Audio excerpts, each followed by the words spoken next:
Lecture du jour, bonjour. Ce matin c'était Matthieu 16 et Marc 8 avec bien sûr des histoires. Souvent quand il y a deux chapitres comme ça en parallèle, deux évangiles, c'est pour montrer les similitudes. Bien sûr il y a toujours quelques différences, mais là on est dans les deux chapitres, les pharisiens qui demandent un miracle à Jésus. Hein, tu as l'impression d'avoir des gens, bien sûr ce sont des gens sceptiques, mais je vais dire des gamins face à un magicien. Allez, fais-nous un tour de passe-passe, hein. Mais Jésus, c'est pas un magicien, quoi. Il n'est pas là pour faire de la prestidigitation, pour impressionner, pour en mettre plein la vue. Et c'est pas comme si Jésus n'avait pas fait déjà plein de miracles. C'est pas comme si Jésus avait déjà guéri tout un tas de personnes, délivré tout un tas de personnes, multiplié les pains, bref. Mais bien sûr, certainement qu'il n'était pas là à ce moment-là, parce qu'il ne voudrait pas être vu dans la foule avec Jésus, pour penser qu'éventuellement ils adhéreraient. Donc ils n'étaient pas là, ils ont entendu bien sûr tout ça, mais ils voudraient le voir de leurs yeux, comme s'ils n'avaient pas vu les aveugles voir à ce moment-là. C'est comme s'ils n'avaient pas vu ceux qui étaient boiteux, parce qu'ils se connaissaient forcément, hein, comme s'ils n'avaient jamais vu les boiteux et maintenant qui marchaient. C'est comme s'ils n'avaient jamais vu les gens qui étaient possédés maintenant être bien corrects et ne plus être dans la tourmente. Et malgré ça, et Jésus, qu'est-ce qu'il va leur répondre? Je dis non, moi j'ai pas. Je paraphrase évidemment, j'ai pas que ça à faire. Vous aviez qu'à être là, ou vous avez qu'à croire ce que les autres vous racontent, parce que c'est bien, bel et bien la vérité.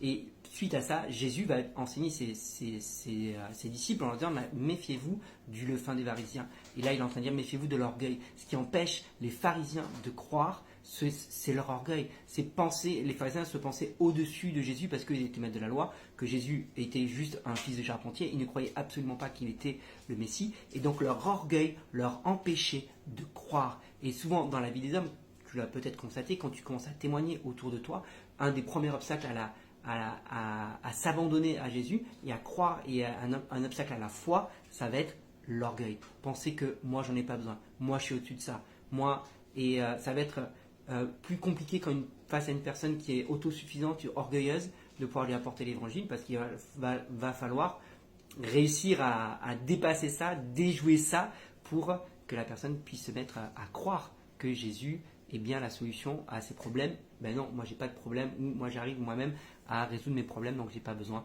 Ou tout simplement, même si tu n'as pas forcément de problème, croire en Jésus, ça peut être vraiment compliqué. Et donc suite à ça, Jésus va demander à ses disciples, alors, qui dites-vous que je suis? Et Pierre va avoir bien sûr cette parole extraordinaire, tu es le Messie, tu es le Fils de Dieu. Et pour tous ceux, une fois de plus, hein, qui disent qu'il n'y a pas de parole explicite de Jésus, Jésus va dire clairement à ses disciples, c'est bien ça, je le suis, et je vous interdis de le dire. Surtout ne dites pas que je suis le Messie. Et parce qu'il était bel et bien le Messie. Mais c'était pas le temps, parce qu'il y avait une période, un temps, et s'il avait commencé à proclamer partout qu'il était bien le Messie, que les gens l'avaient reconnu comme le Messie, le problème c'est que certainement, ils n'auraient pas envoyé Jésus à la croix. Or, Jésus, ça faisait partie de sa mission sur cette terre, d'aller jusqu'à la croix, de mourir pour nous, à notre place.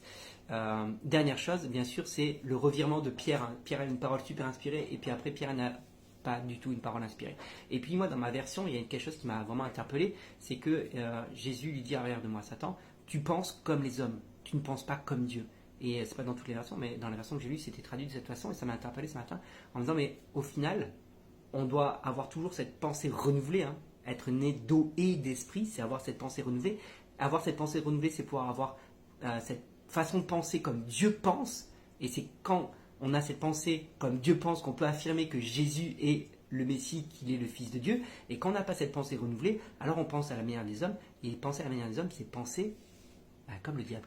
C'est ce que Jésus dit à Pierre à ce moment-là. Arrière de moi, Satan, tu penses comme les hommes.